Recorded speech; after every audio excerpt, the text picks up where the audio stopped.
Assalamualaikum warahmatullahi wabarakatuh. Perkenalkan, nama saya Ratna Soraya SPDM Hum. Saya adalah dosen bahasa Inggris di salah satu universitas di Kota Medan, yaitu Universitas Islam Sumatera Utara. Saya berhome base di Fakultas Keguruan dan Ilmu Pendidikan Bahasa dan Sastra Indonesia. Pada video ini, izinkan saya untuk memaparkan tentang DIA yang kita kenal dengan Delivery, Assessment, and Interaction pada mata kuliah yang saya ampu, yaitu adalah mata kuliah Bahasa Inggris. Mata kuliah Bahasa Inggris ini berbobot sebanyak 2 SKS. Mata kuliah ini mengajarkan kemampuan membaca ataupun reading skill, khususnya teks-teks umum sederhana, melatih kemampuan menulis ataupun writing skill kalimat, dan kemudian mengembangkannya menjadi paragraf sederhana. Mata kuliah ini juga mempelajari bagaimana melatih kemampuan mendengar, menerjemahkan teks dengan baik dan benar, melatih kemampuan, serta membentuk kalimat pertanyaan. Mengingat bahasa Inggris ini merupakan bahasa internasional, sehingga saya khususnya dosen bahasa Inggris ingin membekali mahasiswa itu dengan bahasa Inggris agar mereka dapat bersaing ataupun berkompetensi di era globalisasi ini. Adapun beberapa di antara lainnya kemampuan yang diharapkan bagi mahasiswa. Yang pertama, mahasiswa dapat menguasai pengetahuan konseptual tentang teknik membaca teks bahasa Inggris. Yang kedua, mahasiswa menguasai pengetahuan konseptual tentang teknik penerjemahan kalimat teks bahasa Inggris.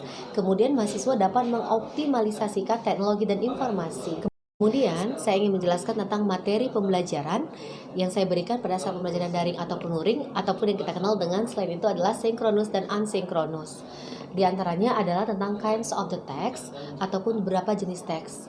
Adapun itu descriptive text, kemudian explanation text, and procedure text. Mengapa bagi mahasiswa sangat penting mempelajari tentang beberapa kinds of the text? Bahwa agar mereka dapat memahami dan menganalisis dari teks tersebut. Nah, kemudian mereka mengetahui perbedaan dari jenis teks tersebut terdapat dalam social context, kemudian apa itu definitionnya ataupun penjelasannya, kemudian terdapat dari structure-nya di situ, kemudian ada language features-nya. Nah, kemudian ada reading comprehension. Nah, reading comprehension termasuk juga salah satu bagian yang sangat penting sehingga mereka dapat menguasai teknik cara membaca cepat, baik itu membaca cara cepat ataupun berupa teknik skimming. Nah, kemudian adapun materi selanjutnya yang saya berikan adalah berupa structure ataupun structure ataupun yang kita kenal dengan grammatical ataupun struktur bahasa yang diantaranya adalah tentang yes no question, WS question, and passive voice. Kemudian adapun materi yang lainnya yang memberikan adalah berupa TOEFL ataupun yang kita kenal dengan Test of English Foreign Language. Nah, jadi dalam TOEFL itu terdapat beberapa bagian, di antaranya ada reading comprehension, listening comprehension, structure and written expression, and test of written English. Nah, dari salah satu TOEFL itu adalah merupakan syarat utama setelah nanti mereka untuk sebelum wisuda. Jadi saya rasa sangat penting untuk mengajarkan mereka untuk kelas TOEFL tersebut. Nah, kemudian ada abstrak. Nah, materi tambahan selanjutnya adalah berupa abstrak. Mengapa abstrak itu penting? Karena abstrak itu merupakan salah satu bagian dalam penulisan karya ilmiah. Jadi menurut saya sangat penting untuk mempelajari abstrak karena merupakan salah satu bagian dari karya ilmiah tersebut. Sehingga dengan adanya dibekali bahasa Inggris, mereka dapat menerjemahkan abstrak itu dari penulisan bahasa Indonesia ke dalam bahasa Inggris. Selanjutnya, saya ingin juga di sini memaparkan tentang metode pembelajaran yang saya berikan, yaitu ada baik berupa ceramah, diskusi dan tanya jawab, kemudian ada small group discussion, kemudian ada juga problem-based learning, dan ada pula tentang student-centered learning. Yang kita ketahui bahwa student-centered learning itu merupakan metode pembelajaran yang menempatkan peran mahasiswa tersebut sebagai subjek pembelajaran. Jadi metode ini saya rasa sangat membuat siswa itu lebih efektif dan lebih aktif, mandiri dan menerapkan serta memahami materi belajar sesuai dengan kemampuan individu masing-masing. Nah, dalam bagian interaksi saya kepada mahasiswa, saya biasanya membuat mahasiswa itu dengan metode pembelajaran adapun dengan metode pembelajaran number head together, membagikan beberapa nomor-nomor peserta kepada siswa yang dibantu oleh ketua kelas tersebut. Nah, kemudian saya mengakomodir mereka untuk membuat beberapa group discussion, membuat kelompok sehingga timbullah beberapa tanya jawab dan timbullah beberapa diskusi. Nah, kemudian selanjutnya adalah tentang assessment ataupun penilaian. Nah, di dalam penilaian ini ada beberapa yang saya berikan kepada mahasiswa. Yang pertama ada berupa kuis. Nah, kuis itu saya berikan sebanyak 10%. Nah, biasanya kuis ini saya melihatnya dari daftar kehadiran mereka. Nah, ataupun saya juga memberikan tambahan kuis itu di e-learning di LMS kami masing-masing, yaitu dari e-learning Wisu ACID. Nah, kemudian ada juga beberapa tugas yang saya berikan itu berupa practice. Nah, practice itu bisa berupa presentasi mereka ataupun berupa speaking class. Nah, biasanya saya memberikan mereka itu dengan tugas tambahan bahwa untuk membuat kosakata baru dalam bahasa Inggris. Nah, biasanya dapat diambil dari beberapa teks-teks yang mereka sudah pelajari, yaitu mereka kemudian mengembangkannya, membuat ataupun menemukan kosakata baru. Nah, itu berbobot sebanyak 10%. Nah, kemudian ada juga tugas berupa assignment. Nah, itu berbobot 20%. Nah, tugasnya ini bisa saya berikan dengan berupa tugas individual ataupun grup. Bisa berupa tugas individu dan grup. Nah, ini bisa berupa bentuk paper ataupun makalah, kemudian ada tugas critical book review, mengkritik sebuah buku, ataupun kritik journal review. Nah, itu adalah tugas mereka. Kemudian adalah juga tugas di midterm atau review all materials itu berbobot 20%, dan di final examination pada saat ujian akhir semester itu berbobot 30%. Nah, jadi mengapa saya memberikan tugas itu di midterm dan di final examination? Agar sebagai menjadi tolak ukur mereka atau mengevaluasi dari materi-materi yang mereka pelajari. Sebelum saya mengakhiri video pembelajaran bahasa Inggris ini, saya akan menampilkan rekaman pembelajaran secara daring dengan menggunakan metode number head together. Assalamualaikum warahmatullahi wabarakatuh. Good morning, class. Good morning, ma'am. Warahmatullahi wabarakatuh. Good morning, ma'am. Okay. How are you today? I'm fine. fine. Thank you. Thank you.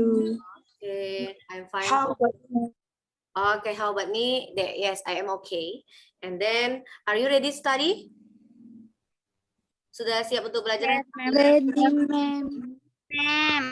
Okay, all of you, I think that all of you are ready to study. Okay, now we are going to study about descriptive text. Jadi materi kita hari ini, Ananda, adalah tentang descriptive text.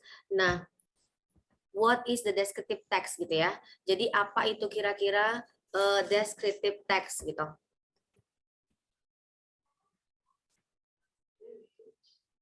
Oke, nah what is a descriptive text gitu kan? Jadi apa sih descriptive text itu? Nah, descriptive text is a text which says what a person or thing is like. Nah, jadi pada dasarnya Ananda, what is a descriptive text? Apa itu descriptive text? Bahwa descriptive text itu is a text which says what a person or things is like. Jadi descriptive text itu adalah sebuah teks yang mana untuk menjelaskan ataupun memaparkan tentang seseorang ataupun benda. Nah, actually, as we know about this, report and descriptive is the same. Jadi pada dasarnya itu bahwa report and descriptive text itu sama ya. Jadi kalau kita tanya, ma'am, what is the similar of report and descriptive text gitu? Sama-sama dia bahwa menentukan try to show rather than tell the reader about the factual condition of the object. Nah, jadi persamaannya apa, ma'am? Bahwa dia sama-sama to tell for the reader about the factual condition of the object. Bahwa sama-sama untuk menjelaskan tentang objek.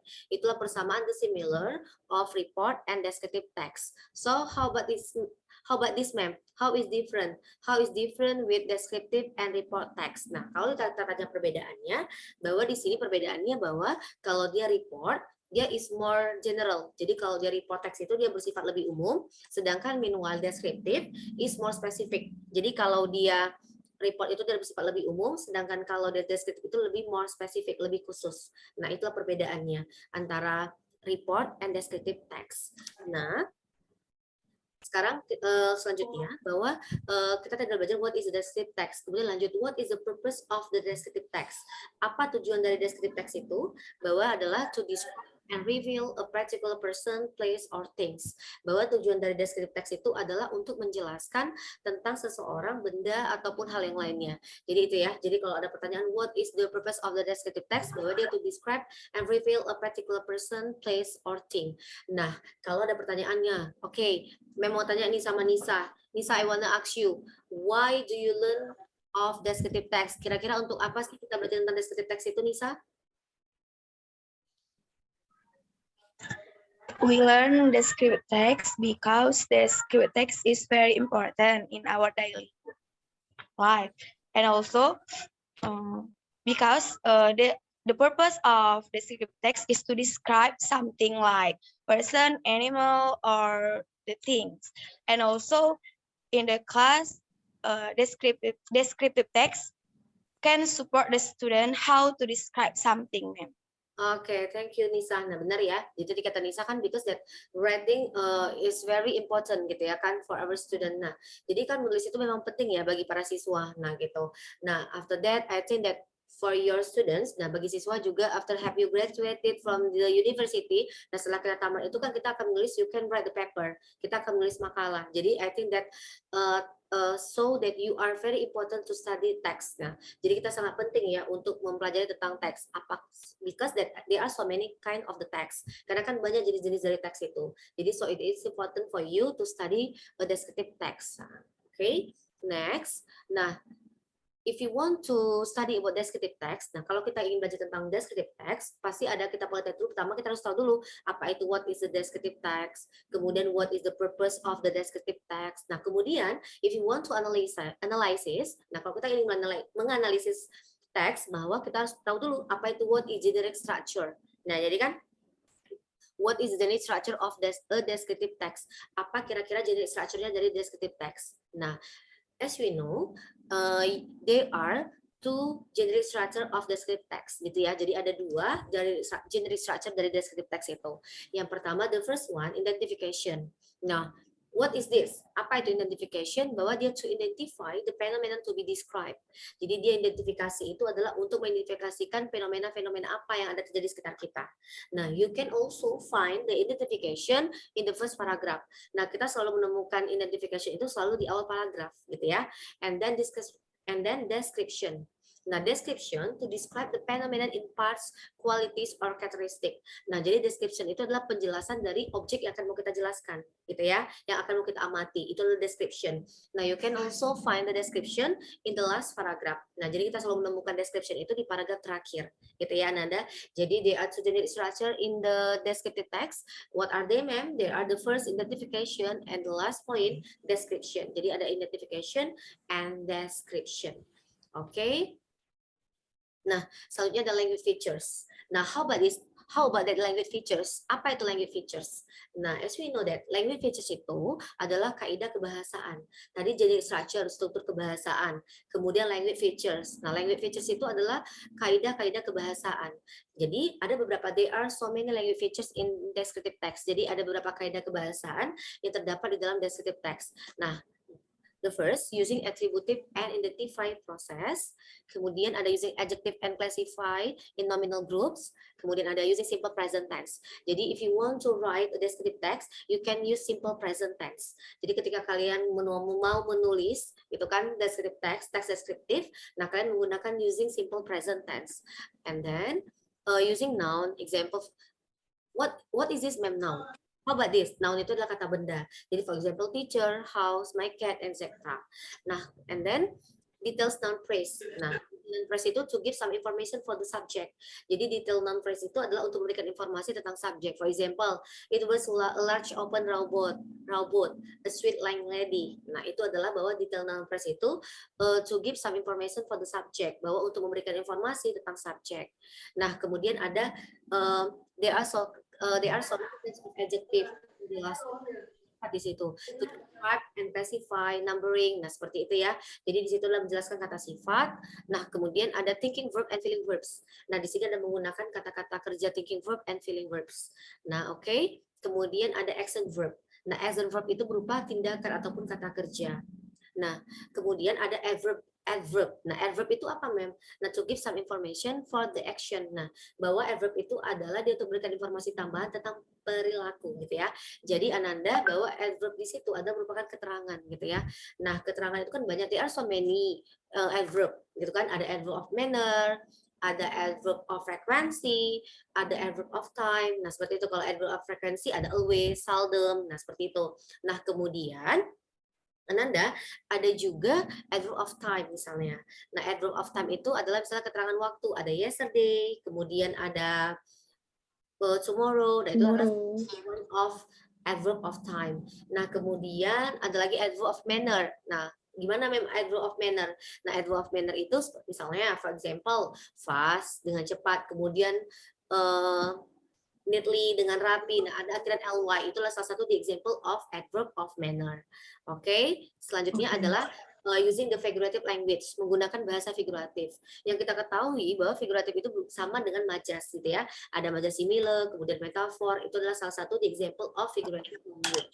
Itu adalah language feature in descriptive text. Oke. Nah, kemudian ada di sini I will give you the example of the descriptive text. Jadi di sini ada contoh dari descriptive text di situ ya.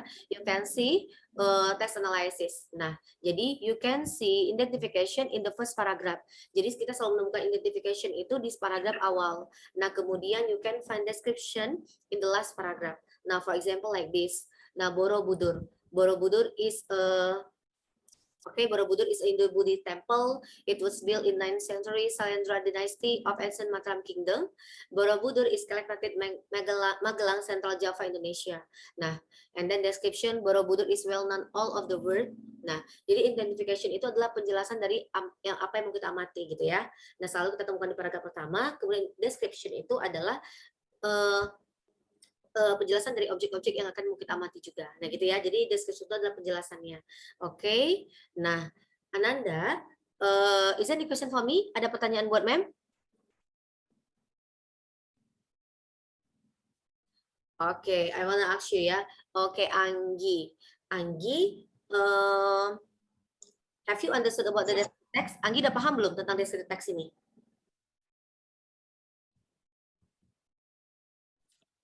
Paham, Mem? Paham. I wanna ask you, what do you mean about the descriptive text? Kira-kira apa sih maksud dari descriptive text ini? Descriptive text itu descriptive text explain about describe and reveal a particular person, place, or thing. Oke, yes. Jadi kalau kita tanya what do you mean about descriptive text, bahwa dia untuk to describe, maybe to explain about the phenomenon that you want to about your phenomenon gitu ya. Jadi adalah untuk menjelaskan sesuatu yang ada terjadi, fenomena apa yang terjadi di sekitar kita. Maybe that place, maybe that person, maybe that thing. Bisa seseorang, bisa sesuatu ataupun tempat. Itu adalah descriptive text. Oke, selanjutnya Ananda, you can see I have upload your assignment, jadi udah upload ya tugas kalian, and then you can open in your LMS, jadi kalian bisa membuka di LMS kalian di e-learning Wisu AC ID. Nah, kemudian kalian bisa mengerjakan ya tugas itu. Nah, tugas itu ada tentang Singapore is a Southeast Asian country located between Malaysia and Indonesia. Jadi kalian bisa nanti mengerjakan tugas di LMS kalian, kemudian kalian upload di situ ya. Jadi the latest college, jadi paling lama itu dikumpul adalah 2 days again, 2 hari berikutnya ya. Jadi segera upload ke LMS kalian masing-masing. Nah, kemudian Ananda, I give you a quiz. Jadi ada quiz di sini Mem kasih. Nah, who is the class monitor in the class? Jadi kan ketua kelas kita tuh adalah Anggi ya, gitu ya. Jadi Mem menggunakan metode number head together. Jadi I use the number head together. Di sini Mem menggunakan metode number head together. Nah, di sini kan ketua kelasnya Anggi. I think that Anggi has already given you a number. Jadi kan Anggi itu memberikan kalian masing-masing nomor ya. For example, Nisa, you are S number 1, kemudian Novi, you S number 2, Nadia, you S number 3, kemudian ada Anggi, you S number 5, Dwi, you S number 6. Nah, seperti itu ya. Jadi nanti Mem acak ya. Nah, oke. Are you ready? Ready, Ma'am. Okay.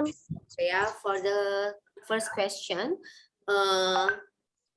okay, number 2. Coba Dwi. Hello Dwi. Hello, Ma'am. Okay. Have a nice day.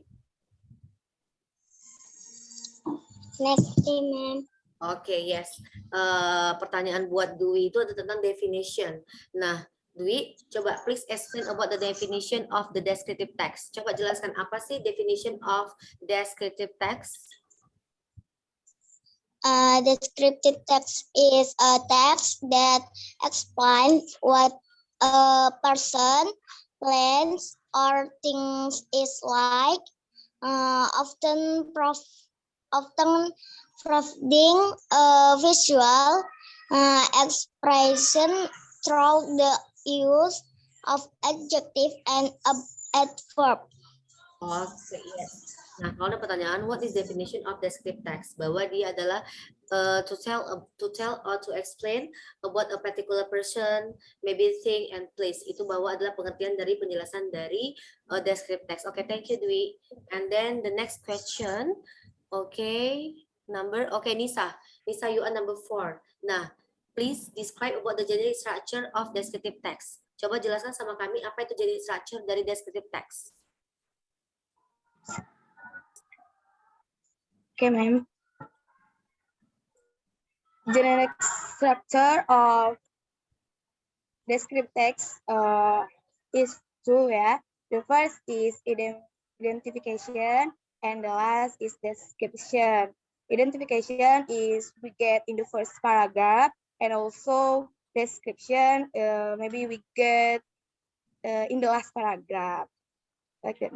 Oke, thank you. Jadi in generic structure there are two ya.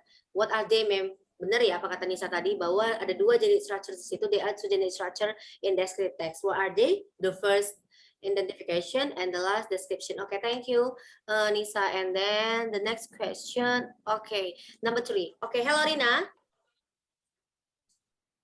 Halo Sarina. Halo Sarina. Oke, mungkin jaringan ya. Oke, hello Anggi. Oke, Anggi. Yeah, ma'am. Okay, yeah. You next question. What is the social context of descriptive text? Jadi social context itu is the same as the purpose, tujuannya. Now, what is the social context of descriptive text? Descriptive text is a kind of text with a purpose to give information. The context of this kind of text is the description of particular thing, animal, person, or others. Oke, thank you. Nah, kalau ada pertanyaan, what is the social context of descriptive text? Kira-kira apa sih social context dari descriptive text itu? Bahwa dia bisa to give some information, boleh. Untuk memberikan beberapa informasi, yes. Kemudian bisa to explain about something, untuk menjelaskan sesuatu. Kemudian to tell about information for the readers. Itu adalah salah satu social context of descriptive text. Okay. And then the next question. Okay. Okay, the next question for number 1. Okay, hello Novi. Novi. You are as number 1. Okay. What is the language features of descriptive text? Apa kira-kira language features dari descriptive text itu? Language feature of descriptive text such as noun, kata benda, and then verbs, kata kerja like watch, eat, run, sleep, and etc. And then adjective or kata sifat like angry, tall, and etc. And adverb of time itu kata keterangan waktu like yesterday, last night, last month, and etc.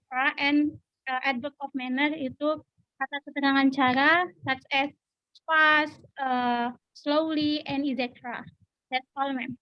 Oke, thank you. Nah, benar ya, that's right. Bahwa adalah kalau kita tanya what is the language features of descriptive text? Nah, apa sih kaidah kebahasaan di dalam descriptive text itu? Bahwa there are so many kinds of the language features. Jadi ada beberapa jenis dari language features dalam descriptive text itu. Yang pertama tadi bisa using noun, kemudian you can use adjective, kemudian you can use the detailed phrase, and then you can use the adverb, ada pengulangan di situ. Kemudian apalagi you can use the simple present tense, menggunakan tenses tense. Kemudian apalagi using the figurative language, menggunakan majas. Itu adalah there are so many language features in descriptive text. Jadi I think that all of you have understood about this ya. Jadi rasa mem semuanya sudah paham ya tentang descriptive text itu ya. Oke. And then let me to explain for you. Jadi mem akan jelaskan buat kalian semua bahwa di sini adalah I I give you some reflection ya. Jadi sini memang akan memberikan kesimpulan bahwa di sini your topic is about the descriptive text. Topik kita ini tentang descriptive text. Nah, what is a descriptive text? Bahwa descriptive text itu adalah to explain or to tell about something or a particular person, things or place. Bahwa dia untuk menjelaskan sesuatu, baik itu benda, tempat ataupun seseorang, itu adalah descriptive text. Nah, kemudian kalau ditanya what is social context of descriptive text, kalau ditanya social context-nya itu apa, bahwa dia to give some information for the readers, bahwa dia untuk memberikan beberapa informasi kepada pembaca. Itulah salah satu dari the one of social context in descriptive text. Oke. Nah, kemudian what is the generic structure of the Jadi, what is the structure of descriptive text? Nah, bahwa ada beberapa struktur kebahasaan di dalam descriptive text itu. Yang pertama, the first one, identification, kemudian ada description. Nah, identification itu adalah penjelasan, ya, penjelasan dari awal, apa yang objek yang mau kita amati, kemudian description itu adalah penjelasan selanjutnya. Ya, jadi ada dua, ada identification and description. Nah, kemudian ada language features di situ. How about is the language features? Bagaimana tentang language features? Bahwa language features itu adalah, sama tadi bilang, the first one, noun, ada kata benda di situ. Kemudian ciri-cirinya apalagi ada di situ menggunakan kata sifat, adjective. Kemudian you can use that adverb, ada menggunakan kata keterangan. Kemudian detail phrase. Kemudian ada menggunakan figurative language, majas di situ. Kemudian and then the last point, you can use the simple present tense. Adalah menggunakan tense simple present tense. Itu adalah bahwa there are many descriptive text. Okay? Ananda, selanjutnya you can see your segment. Jadi tugas kalian itu adalah tentang ini ya, the text of Singapore is Southeast Asian country located between Malaysia and Indonesia. Ini adalah tugas kalian. Nah, tugas kalian itu adalah you can do analysis of the descriptive text. Jadi kalian analisis teks tersebut, teks deskriptif ini, kemudian kalian jelaskan apa aja jadi structure-nya di situ. Kemudian you can explain about the structure, kemudian social konteksnya apa di dalam teks tersebut, kemudian you can use the point of the language features. Kalian jelaskan language features-nya itu apa dalam teks, ya. Kalian bisa upload dalam LMS kalian, kemudian paling lama dikumpul to this again. Oke, bisa ya Ananda? Bisa? Oke. Oke, I think that's enough. Thank you for today. Terima kasih buat hari ini, ya. Thanks for today. Terima kasih buat hari ini. I hope that next week we continue about the next topic. Jadi minggu depan kita lanjutkan dengan topik yang berbeda, ya. Oke, assalamualaikum warahmatullahi wabarakatuh. Waalaikumsalam. Baiklah, itulah tadi rekaman video pembelajaran mata kuliah bahasa Inggris. Semoga bermanfaat. Jika ada salah-salah kata, saya mohon maaf. Wabillahi taufiq wal hidayah. Wassalamualaikum warahmatullahi wabarakatuh.